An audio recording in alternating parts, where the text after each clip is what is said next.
Assalamualaikum warahmatullahi wabarakatuh.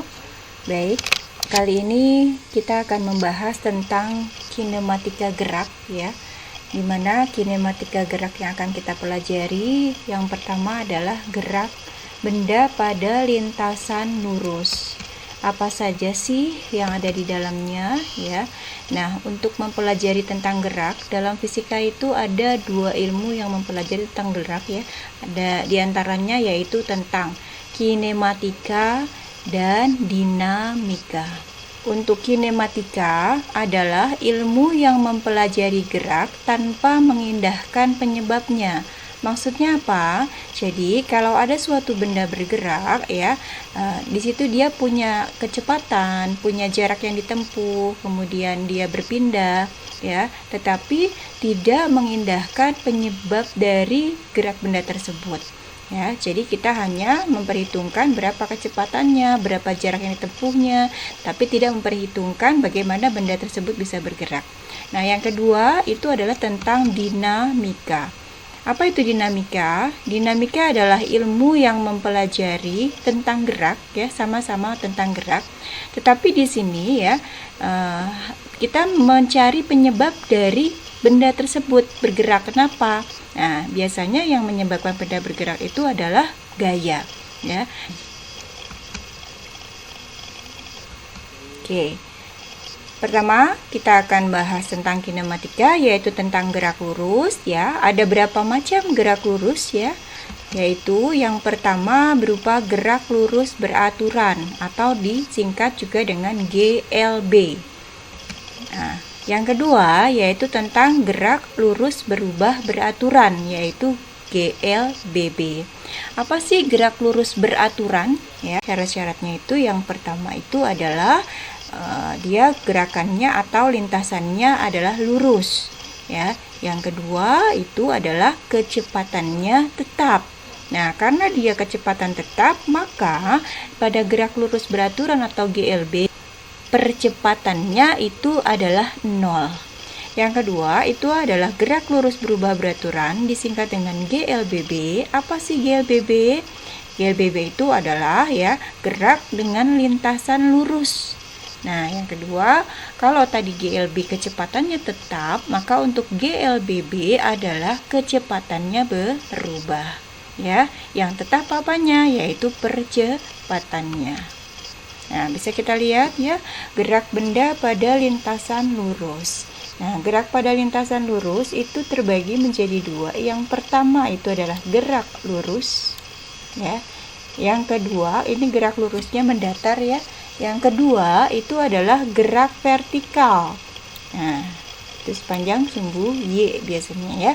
Nah, di gerak lurus ya, yang akan kita pelajari nanti berupa yang pertama adalah jarak dan perpindahan, karena berbeda nanti. Kemudian yang kedua, kelajuan dan kecepatan. Nah, kemudian untuk gerak lurus juga nanti akan kita bahas ya satu persatu rumus-rumus apa aja sih yang ada di GLBB dan rumus-rumus apa saja sih yang ada di GLBB. Nah, kemudian kalau pada gerak vertikal nanti ada gerak jatuh bebas dan gerak vertikal ke atas atau ke bawah. Nah, satu persatu kita bahas, yaitu yang pertama adalah tentang jarak dan perpindahan. Oke, itu merupakan besaran-besaran yang berada pada gerak lurus. Nah, apa sih jarak?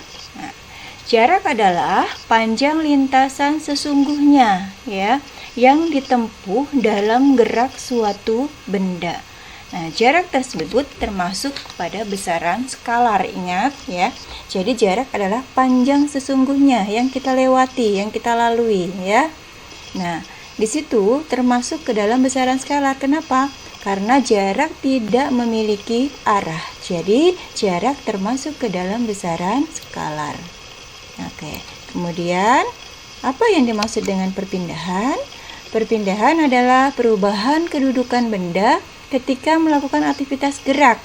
Nah, ya, apa maksudnya? Jadi kalau perpindahan itu adalah suatu benda yang bergerak ya, berawal dari posisi atau kedudukan awal sampai kedudukan akhir. Jadi yang kita perhitungkan adalah titik awal dan titik akhir. Nah, perpindahan termasuk ke dalam besaran vektor karena perpindahan adalah memiliki arah. Bisa kita lihat di sini ya contohnya. Oke. Jadi kalau seandainya kalian berangkat dari rumah ke sekolah, nah mungkin dari posisi A, kita andaikan posisi A mau ke posisi B ke sekolah. Nah, kalau yang kalian lewati, nah di sini ya ada garisnya, ini tidak putus-putus ya, dari A sini ya sampai B. Nah, kalian ini melewati jalan seperti ini. Nah, lintasannya seperti ini. Kalau lintasan seperti ini yang kalian lewati ya, berarti itu adalah diperhitungkan sebagai jarak karena sesungguhnya yang dilewati. Nah, perpindahannya yang mana? Yaitu cukup dilihat dari titik awal sampai titik akhir atau posisi awal sampai posisi akhir ya. Jadi kita ambil garis lurus. Ini yang garis putus-putus. Ya, garis putus-putus kita anggap sebagai perpindahan.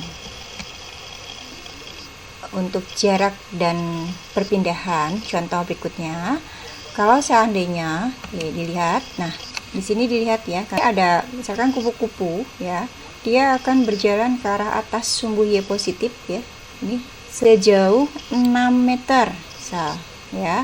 Kemudian meneruskan perjalanannya, terbang lagi dia ke arah sumbu X positif ya, dilanjutkan dengan jarak 8 meter. Nah, di sini maka kalau ditanyanya berapa jarak serta perpindahannya, maka kalau jarak tadi ingat ya, ingat definisi awal adalah panjang lintasan yang ditempuh. Jadi karena kupu-kupu ini menempuh jarak ke atas sumbu Y6 dan ke sumbu X dilanjutkan secara sumbu X positif dia 8. Nah, maka untuk jarak ya, jaraknya atau S-nya ini adalah 6 ditambah 8. Jadi 14 meter itu untuk jarak. Nah, kemudian berapa perpindahannya? Nah, perpindahan itu biasanya dengan delta S ya. Kita lambangkan dengan delta S. Nah, delta S itu adalah perpindahan, ingat lagi definisi awal, yaitu dari posisi atau kedudukan awal hingga kedudukan akhir. Nah, kedudukan awalnya atau posisi awalnya di mana di sini? Ya. Nah, tarik garis lurus hingga posisi akhir. Nah, akhirnya di sini. Tarik garis lurus. Nah, jadi nggak peduli kemana ya gerakannya. Karena kalau misalkan perpindahan itu adalah vektor ya, ingat. Jadi dari titik awal, tarik garis lurus ke titik akhir. Itu namanya perpindahan, besaran vektor. Maka arahnya dia menuju ke sana, ke atas, titik terakhir. Nah, sehingga kalau kita lihat di sini adalah segitiga siku-siku, maka ya segitiga siku-siku, maka penyelesaiannya kita menggunakan rumus Pitagoras, yaitu di mana perpindahan atau delta S itu adalah akar 8 pangkat 2 ditambah 6 pangkat 2. Hasilnya 64 ditambah 36-nya hasilnya adalah akar 100 sama dengan 10 meter. Nah, jadi jarak yang ditempuhnya 14 meter dan perpindahannya adalah 10 meter di sini. Nah, 10 meter. Ya. Oke. Jadi jarak adalah besaran skalar karena tidak pengaruh kepada arah. Mau arah kemana saja semuanya adalah di jumlah. Kemudian kalau perpindahan itu adalah vektor. Ya, harus ada arahnya. Nah, kita lihat lagi sini ya. Nah, bola lihat. Nah, oke, seperti itu dia gerakannya. Nah, bagaimana jaraknya? Nah, ya, maka jaraknya adalah sepanjang bola itu bergerak. Tapi perpindahannya hanya dimulai dari titik awal hingga titik akhir. Oke, jelas ya? Oke, lanjut untuk yang kedua ya, kelajuan dan kecepatan. Oke, di sini bisa dilihat ya untuk kelajuan dan kecepatan, rumus-rumusnya sudah ada. Untuk kelajuan rata-rata V sama dengan S per T. Ya, untuk kecepatan rata-rata delta S per delta T sama dengan kelajuan sesaat dan kecepatan sesaat. Nah, Perbedaan antara kelajuan dan kecepatan seperti tadi jarak dan perpindahan ya. Untuk jarak merupakan besaran skalar, perpindahan adalah besaran vektor karena memiliki arah. Nah, maka kalau kelajuan itu juga sama-sama besaran skalar, sama dengan jarak. Kalau kecepatan dia adalah turunan dari perpindahan. Jadi, perpindahan dan kecepatan sama-sama merupakan besaran vektor. Kecepatan rata-rata dan kecepatan sesaat. Oke, lihat ilustrasinya. Jadi ada sebuah mobil bergerak ya. Oke. Gerak dari posisi A ke posisi B, kemudian ada lagi posisi C. Nah, antara kedudukan satu ya. Nah, di sini dari posisi ini ke posisi di sini ya. Ini memiliki jarak X1 dan ditempuh dengan waktu T1. Kemudian dari posisi awal ke posisi yang terakhir di sini ya, maka mobilnya bergerak dengan jarak X2 dan waktu T2. Oke, nah, maka kecepatan rata-ratanya ya, V ada garis rata-rata di atas, itu adalah X2 dikurang X1 ya, dibagi T2 dikurang T1 ya, atau kecepatan rata-rata rumusnya adalah delta X per delta T, yaitu jarak akhir dikurang jarak awal dibagi waktu akhir dikurang waktu awal. Nah, kemudian ilustrasi yang kedua dilihat ya.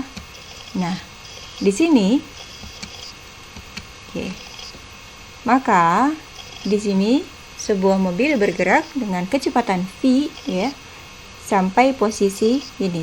Nah, ini maka mobil tersebut menempuh jarak sebesar X atau boleh S. Jadi jarak boleh X, boleh S.